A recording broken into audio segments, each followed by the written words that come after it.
आप सबको मेरा नमस्कार। मैं निशा ठाकुर इस वीडियो में आपसे चर्चा करूंगी हिंदी व्याकरण के इम्पॉर्टेंट टॉपिक पर। तो सबसे पहला जो है हमारा टॉपिक वो है वर्ण। ठीक है, हिंदी में जो है वर्ण कहते हैं हम और इंग्लिश में लेटर। तो वर्ण का जो है मीनिंग होता है अक्षर। ठीक है, तो देखिए जो वर्ण का दूसरा नाम है अक्षर। ठीक है, या तो हम वर्ण के रूप से जानते हैं या अक्षर के रूप से। और अक्षर का जो मीनिंग होता है वो क्या होता है, नष्ट न होने वाला। राइट, इंग्लिश में लेटर, हिंदी में हो गया वर्ण। ठीक है, और दूसरा जो है नाम हो गया इसका अक्षर। अब देखिए विभिन्न जो है कॉम्पिटिटिव एग्ज़ाम्स में भी हिंदी लैंग्वेज के ग्रामर के बहुत सारे क्वेश्चंस आस्क किए जाते हैं। तो आपको थोड़ी बहुत जानकारी जो है होना ज़रूरी है। ठीक है, जो इम्पॉर्टेंट क्वेश्चन है मैं आपसे डिस्कस करूँगी। तो वर्ण क्या होता है? वर्ण की परिभाषा है वर्ण भाषा की सबसे छोटी इकाई होती है और जिसके जो है टुकड़े नहीं हो सकते। राइट, तो है जो वर्ण है वो भाषा की सबसे छोटी इकाई है जिसको हम तोड़ नहीं सकते।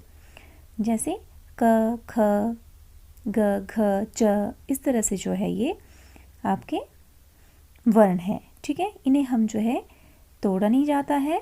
और यह याद रखना कि भाषा की सबसे छोटी इकाई होती है। इस तरह से क्वेश्चन पूछा जा सकता है कि भाषा की सबसे छोटी इकाई क्या है। ठीक है, तो उत्तर हो गया वर्ण। आगे आप बात करते हैं हम वर्णमाला की। इंग्लिश में कहते हैं हम इन्हें अल्फ़ाबेट। ठीक है, किसी भाषा के वर्णों ध्वनि चिन्हों के व्यवस्थित समूह को हम वर्णमाला कहते हैं। ठीक है, किसी भाषा के वर्णों के व्यवस्थित समूह को वर्णमाला कहते हैं या किसी भाषा के ध्वनि चिन्हों के व्यवस्थित समूह को वर्णमाला कहते हैं। हिंदी भाषा की वर्णमाला में देखिए इम्पॉर्टेंट है ये 49 वर्ण है। कितने? 49 वर्ण है। वर्ण के भेद, अब देखो ये मैंने समझाया आपको, वर्ण और वर्ण के भेद हैं स्वर और व्यंजन। दो भेद हैं इसके, स्वर और व्यंजन। और आगे जो है स्वर के 3 जो है भेद हैं। एक है पहला ह्रस्व, दूसरा है दीर्घ और तीसरा है प्लुत। ह्रस्व में क्या आता है, एक मात्रिक इसमें वर्ण आते हैं और दीर्घ में आता है जिनमें 2 मात्राएं होती है और प्लुत में आते हैं त्रिमात्रिक। अब जो है बात करते हैं व्यंजन की। तो व्यंजन के भी जो है 3 भाग हैं। सबसे पहला है स्पर्श, दूसरा है अंतस्थ और उष्म। ठीक है, ये थे वर्ण के भेद। आगे मैं आपको इलैबोरेट करके समझाऊंगी स्वर क्या होता है, व्यंजन क्या होता है, ह्रस्व, दीर्घ, प्लुत, स्पर्श, अंतस्थ और उष्म।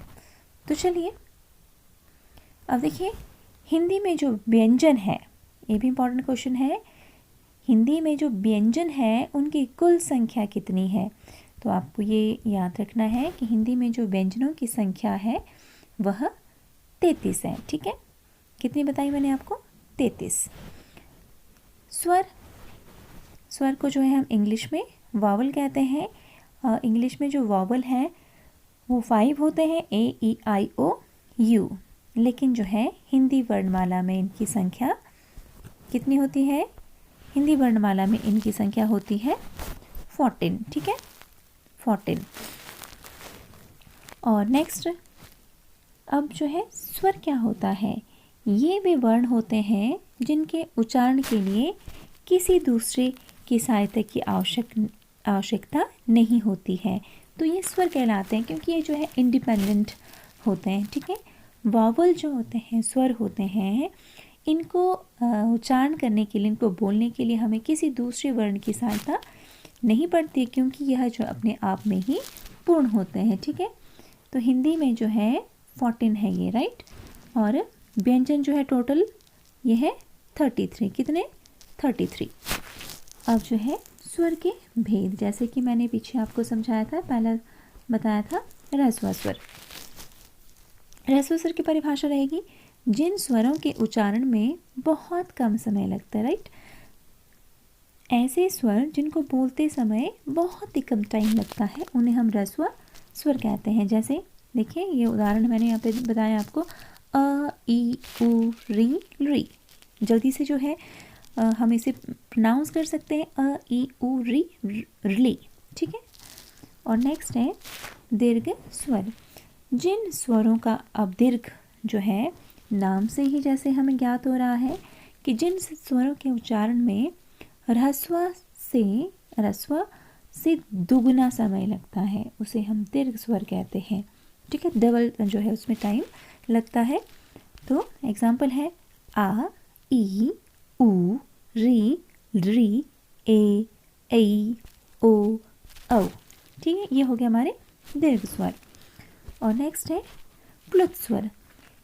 इस स्वर के उच्चारण में ह्रस्व स्वर से 3 गुना, ठीक है, प्लुत में लगेगा 3 टाइम ज़्यादा समय और इसमें लगेगा डबल टाइम। ठीक है, ह्रस्व से डबल टाइम जो है जिन स्वरों को बोलने में लगेगा तो वो दीर्घ हो गए, और प्लुत हो गया जिन स्वरों का उच्चारण करते समय ह्रस्व से 3 गुना समय लगता है उसे प्लुत कहते हैं। ठीक है, और इसमें जो है 3 अंकों वाले शब्द आते हैं। जैसे हम यहाँ पे एग्जाम्पल मैंने आपको बताया है ओम। ठीक है, ओम में समय लगा ना, हर ह्रस्व में हमने पहले पढ़ा अ में बिल्कुल भी समय नहीं लगा, बहुत कम लगा। दीर्घ में आ गया आ और प्लुत में आ गया ओम। राइट, तो ये है स्वर के भेद। तो अब हम बात करते हैं व्यंजन की, और इंग्लिश में हम इन्हें कहते हैं कॉन्सोनेंट। राइट, इंग्लिश में कॉन्सोनेंट और हिंदी में व्यंजन। अब देखिए जो दीर्घ स्वर होते हैं वो 2 स्वरों के योग से बनते हैं। ठीक है, 2 स्वर मिलते हैं तब वो जो है बनते हैं। ठीक है, जैसे दीर्घ में आ गया हमने अ जमा अ लेंगे तो वो बन जाएगा आ। ठीक है, समझ आ गया? इस तरह से जो है, और अंग आहा ये हमारे योग बहा है। ठीक है, अंग आहा ये हमारे योग बहा है, क्योंकि यह जो है 2 शब्दों के योग से बनते हैं। ठीक है, और नेक्स्ट हम चलते हैं व्यंजन पे। मैंने आपको पहले बताया कि व्यंजन को हम इंग्लिश में कॉन्सोनेंट कहते हैं। ठीक है, और जिन वर्णों के उच्चारण में स्वर के बारे में हमने पढ़ा तो ये इंडिपेंडेंट होते हैं, इन्हें हमें बोलने में किसी दूसरे की सहायता नहीं पड़ती, लेकिन इनको जब हम उच्चारण करेंगे तो स्वरों की सहायता हमें लेनी पड़ती है, तो उन्हें हम व्यंजन कहते हैं। इनके उच्चारण में मुख से निकलने वाली जो वायु होती है उसमें रुकावट होती है। ठीक है, जब हम मुंह से किसी भी वर्ड को अटर करते हैं, बोलते हैं, ठीक है, प्रोनाउंस करते हैं, तो थोड़ी सी जो है बाधा उत्पन्न होती है। अब देखिए व्यंजन, पहला है स्पर्श, दूसरा है अंतस्थ, तीसरा है उष्म और चौथा है अक्षिप्त। ठीक है, उक्षिप्त, ये 4 इसके जो है भाग हैं। तो चलिए सबसे पहले जो है हम स्पर्श व्यंजन के बारे में पढ़ते हैं। स्पर्श को जो है हम इंग्लिश में म्यूट कहते हैं। ठीक है, क से लेकर म तक, देखिए आपको जो है ध्यान देना है कि क से लेकर म तक के वर्ण स्पर्श व्यंजन कहलाते हैं। ठीक है, ये जो इम्पॉर्टेंट पॉइंट है आप चाहे तो अपनी कॉपी में राइट डाउन कर सकते हैं। क से लेकर म तक वर्ण जो है स्पर्श व्यंजन कहलाते हैं। सभी स्पर्श व्यंजन 5 वर्गों के अंतर्गत आते हैं। ये जो स्पर्श व्यंजन होते हैं ना सभी, ये जो है 5 वर्गों के अंतर्गत आते हैं, और प्रत्येक वर्ग का नाम पहले वर्ण के आधार पर रखा जाता है। ठीक है, और ये जो है हमारा बहुत इम्पॉर्टेंट पॉइंट अब स्टार्ट होता है स्पर्श व्यंजन का। जैसे जैसे जो है हम शब्दों को उच्चारण करते हैं, ठीक है, वैसे वैसे जो है उनका जो है कंठ, जैसे क का है कंठ, कौन कौन से जो है इसका कहाँ से जो है बोले जाते हैं वो भी एग्ज़ाम में पूछा जाता है। ठीक है, तो इनका जो है हम डिसाइड कर लेते हैं, डिस्कस कर लेते हैं। सॉरी, ये वेरी इंपॉर्टेंट है, एग्ज़ाम्स में भी आता है, जो कॉम्पिटिटिव एग्ज़ाम्स की तैयारी कर रहे हैं बच्चे। तो सबसे पहले आएगा क वर्ग, ठीक है। स्पर्श के अंदर आता है ये जो ये 5 है, ठीक है। सबसे पहले आएगा क वर्ग, ठीक है। जैसे कि क वर्ग मैंने आपको क्लियर कर दिया था कि पहला जो वर्ड होगा उसी के आधार पर जो है वर्ग का नाम रखा जाता है। जैसे कि क है, क ख ग घ य, तो ये जो है आपके क ख ग घ य, इनको हम बोलते हैं अपने कंठ से, यानी कि गले से। देखिए क, तो साउंड कहाँ से आ रहा है? कंठ से। ख, ग, घ, य, ठीक है। आप जब क्वेश्चन को अटैम्प्ट करते हैं तो आप अपने मुंह से साउंड को निकाल कर देखिए, आपको इजीली पता चल जाएगा कि ये जो है कंठ है या तालु है या जो भी है। और दूसरा है च्वर्ग। च्वर्ग में आता है च छ ज झ य, ठीक है। अब देखो च आप बोलते हो ना, तो जीवा जो है कहाँ पर टच करती है? आपके मुंह के ऊपर वाले स्थान पे, ठीक है। तो च, छ, ज, झ, य, तो आपकी जो टंग है वो स्पर्श कर रही है तालु को, इसीलिए जो बना च्वर्ग में जितने भी आपके वर्ड हैं वो तालु है, ठीक है। उच्चारण स्थान का तालु होगा। नेक्स्ट टवर्ग। टवर्ग में आपको पता है कि ट ठ ड ढ ण, ट ठ ड ठ न, ठीक है। ये हमारी जो मूर्ता है, जीव का टचोरी दांतों से थोड़ा पीछे जैसे, तो उसको हम मूर्धा कहते हैं। और उसके बाद है त्वर्ग। त्वर्ग हुआ त थ द ध न। जब हम इनको जो है प्रोनाउंस कर रहे हैं तो जो हमारी टंग है वो हमारे दांतों को छू रही है, इसीलिए जो है ये दंत हुआ, ठीक है। पांचवा है पवर्ग। प फ ब फ म। देखिए बोलने से लग रहा है अब जो है हमारे लिप्स टच हो रहे हैं, ठीक है। प फ ब भ म, तो ये क्या आ गया? इसका उच्चारण स्थान आ गया ओस्ट। वेरी इंपॉर्टेंट है ये, मैं आपको पुनः बता रही हूँ, थोड़ा आप ध्यान देंगे सभी। और नेक्स्ट जो है, पहला तो था स्पर्श, दूसरा है अंतस्थ, ठीक है।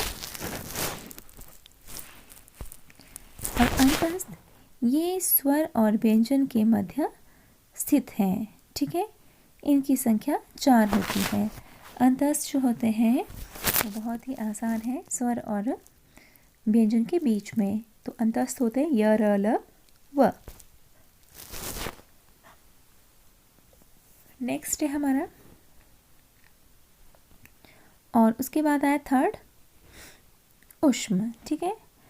ऊष्म जो है इनके जब हम उच्चारण करते हैं इनको उच्चारण, तो मुंह से ऊष्म, ऊष्म पता है ना आपको, गर्म, इनको बोलते समय मुंह से गर्म हवा निकलती है।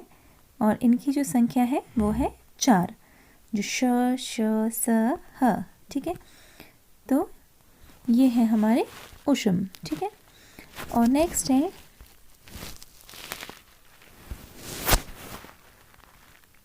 उत्क्षिप्त।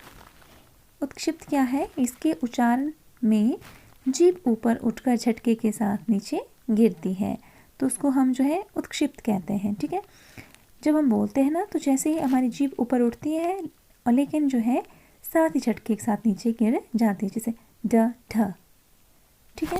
ये हो गया हमारे उत्क्षिप्त। लेकिन ये उत्क्षिप्त आपका इतना इम्पोर्टेंट नहीं है जो आपके पहले 3 है। अब बात आती है संयुक्त व्यंजन की। संयुक्त व्यंजन कौन से होते हैं ये आपको पता होना चाहिए। जैसे हम पहला लिया हमने क्ष। अब क्ष जो है किन व्यंजनों से के साथ में मिलकर बना? क और श, क जमा श बना क्ष। त्र, त जमा र बना त्र। यह, ज जमा य बना यह। और श बना श जमा र, ठीक है। संयुक्त व्यंजन हुआ कंबाइंड, ठीक है। जब किसी स्वर का उच्चारण नासिका और मुख से लिया जाता है, जैसे आप जो है किसी भी स्वर को मुंह और नाक से बोलते हो, तब उसके ऊपर जो है चंद्र बिंदु लगाया जाता है। ये भी इम्पॉर्टेंट है। जैसे हम जो है नाक और मुंह से बोलते हैं तो उन जो है शब्दों को लिखते समय हम चंद्र बिंदु लगाते हैं, जैसे चांद, ठीक है। अनुस्वार का उच्चारण न और म के समान होता है। इसका चिन्ह जो है जैसे ये हो गया लाइन से और ऊपर बिंदु सा, ठीक है। जैसे हम लिखते हैं हंस, मंगल, जंगल इत्यादि, ठीक है। हंस, मंगल, जंगल इत्यादि। और आपको पता है कि नेक्स्ट जो बहुत आसान सा है, विसर्ग का उच्चारण जो है ह के समान होता है। जैसे हम कोई भी शब्द लेते हैं, नृपः, जैसे यहाँ पे लिया अतः, दुःखः, तो जो ये विसर्गे लगती है तो इनका जो साउंड निकलता है वो निकलता है ह, ठीक है। आज की वीडियो में सिर्फ इतना ही आपको मैंने स्वर और व्यंजन के बारे में समझाया। उम्मीद करती हूँ कि मेरे द्वारा दी गई यह जानकारी आपको समझ आ गई होगी, क्योंकि मैं आपको पुनः बता देना चाहती हूँ कि +1 +2 के स्टूडेंट के लिए तो ये इम्पॉर्टेंट है ही, लेकिन जो कॉम्पिटिटिव एग्ज़ाम्स की प्रिपरेशन कर रहे हैं और हिंदी लैंग्वेज के भी बहुत से एग्ज़ाम्स में क्वेश्चन पूछे जाते हैं, जिसमें जो है वर्ण से रिलेटेड जो है क्वेश्चन आता है, स्वर से रिलेटेड आता है, व्यंजन से, और वेरी वेरी इंपॉर्टेंट क्वेश्चन जो उच्चारण स्थान है उससे जो है एक क्वेश्चन पक्का आता है। तो आप जो है ध्यान से मेरी वीडियो को देखें, और जहाँ पर आपको डाउट लग रहा है आप कमेंट के माध्यम से मुझे अपनी फीडबैक दें, और मेरे चैनल स्टडी विद निशा ठाकुर को सब्सक्राइब करना ना भूलें। तो दोस्तों आज के लिए सिर्फ इतना ही। नेक्स्ट वीडियो में मैं कुछ नई जानकारी लेकर आपके बीच में उपस्थित होंगी। तब तक के लिए धन्यवाद। जय हिंद, जय भारत, जय हिमाचल।